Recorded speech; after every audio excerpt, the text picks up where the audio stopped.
1.5 કલાક થઈ ગયો અને મોટી બા હજુ સુધી ના આવ્યા. ભલે 1.5 કલાક થઈ ગયો, પણ મને વિશ્વાસ છે કે મોટી બા ચોક્કસ આવશે.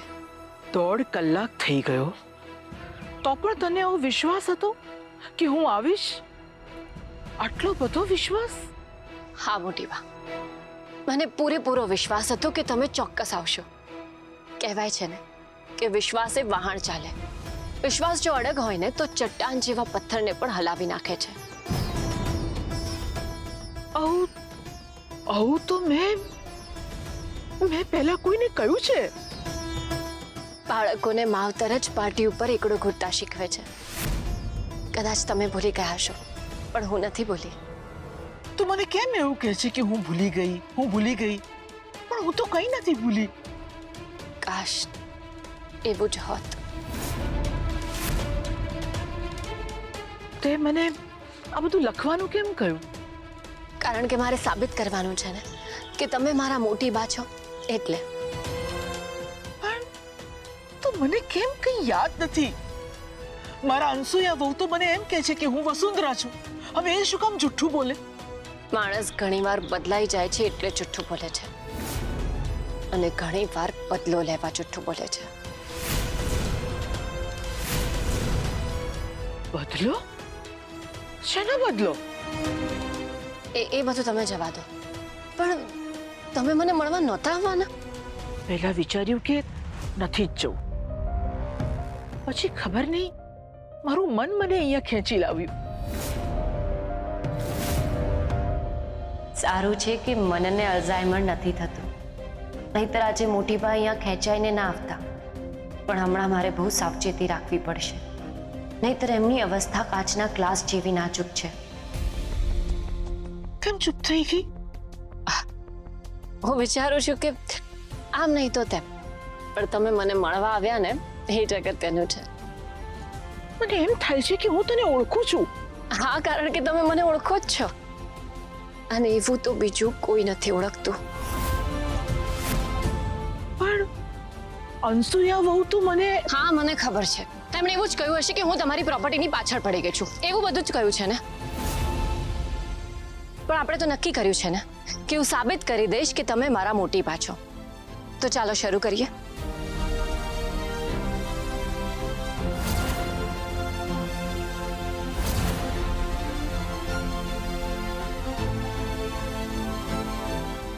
આમાં બધા જ સવાલોના જવાબ મેં લખ્યા છે. હું વસુંધરા પરીખને તો નથી ઓળખતી, પણ મારા મોટી બાને ચોક્કસ ઓળખું છું.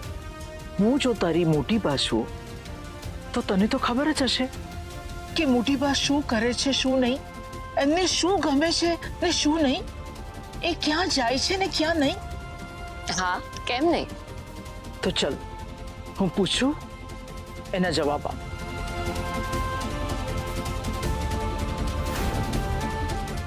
હા.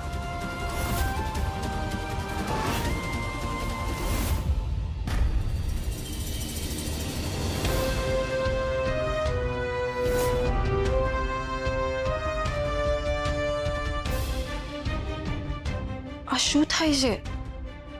અને એ પણ અચાનક? થોડી વાર પહેલા તો કંઈ જ નહોતું.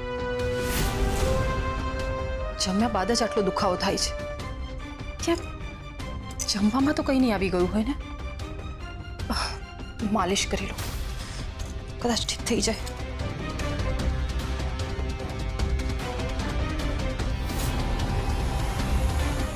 આ તો આમ જ દુખતું હશે.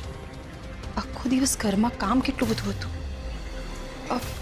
દુખે છે તો સારું પણ થઈ જશે.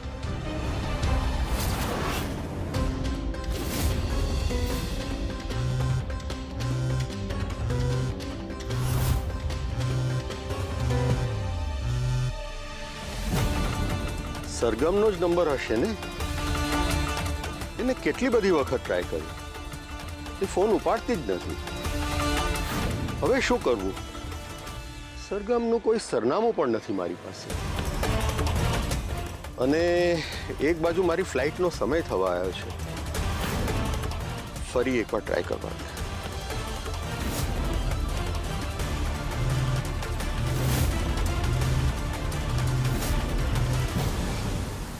બહુ ટ્રાય થઈ ગઈ. મને લાગે મારે હવે નીકળવું જોઈએ, નહીં તો ફ્લાઇટ મિસ થઈ જશે. ચાલો શરૂ કરીએ. હા હું તમને મોટી બા કહીને બોલાવી શકું એકવાર? હા પણ જુઓ, તમે વડીલ તો છો જ ને, તો મોટી બા સમજીને મોટી બા બોલાવી લઈશ, અને તમે એમ સમજી લેજો કે મેં વડીલ માનીને મોટી બા બોલાવ્યું છે. એકવાર, થોડી વાર પારકી ગણીને તો પારકી ગણીને પણ બોલાવી લેવા દો ને. જ્યારે તું મને મોટી બા કહે છે ત્યારે ત્યારે કઈ નહીં. કોને શું? હવે જે કામ માટે તે મને બોલાવી છે એ કામ કરીએ ને, કે આમ જ સમય પસાર કરવો છે? ના ના, તો જે કામ માટે ભેગા થયા છે એ કામ કરીએ ને. ઓકે.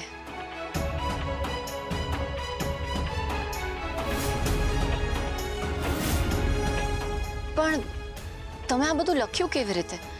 તમને બધું યાદ હતું? મેં બહુ જ યાદ કરીને લખ્યું છે. બહુ સમય લાગ્યો છે મને, પણ લખી નાખ્યું. પણ યાદ તો આવ્યું ને? એક દિવસ આવી જ રીતે તમને બધું જ યાદ આવી જશે.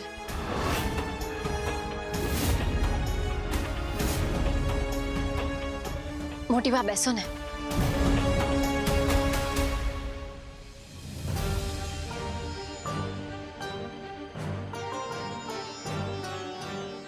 તો શરૂ કરીએ.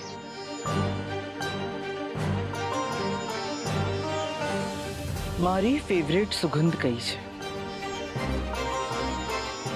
એમ તો તમને ઘણી બધી સુગંધ ગમે છે, પણ સૌથી ખાસ, સૌથી ફેવરેટ સુખડ ચંદનની.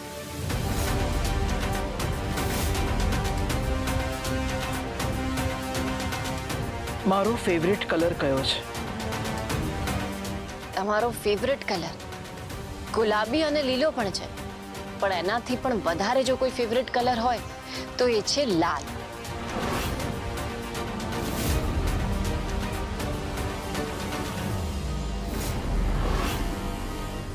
શું થયું મોટી બા? કઈ નહીં.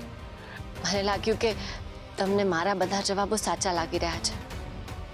હજુ 2 જ જવાબ સાચા પડ્યા છે, બીજા હજુ બાકી છે. કોઈ વાંધો નહીં, હું તો અહીંયા તમારા બધા સવાલોના જવાબ આપવા જ આવી છું ને.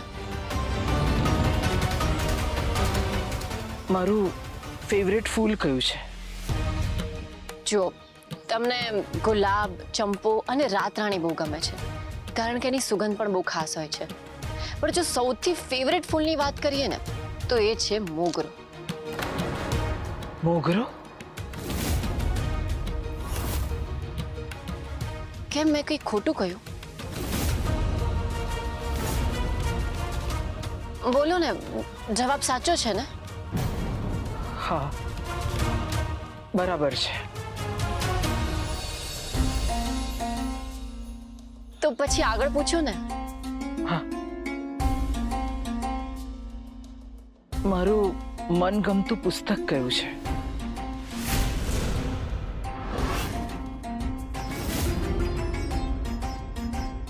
શું થયું? નથી ખબર ને? આમ તો તમે બધા જ પુસ્તકોને પસંદ કરો છો, પણ સૌથી મનગમતા પુસ્તકની વાત કરીએ તો એ છે શ્રીમદ ભગવદ ગીતા.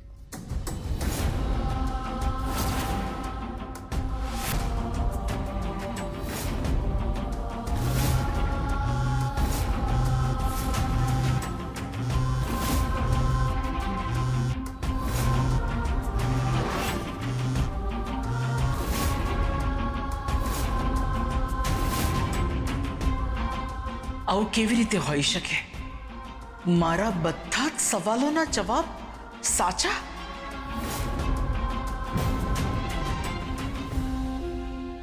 શું થયું? તમે ઠીક તો છો ને મોટી બા?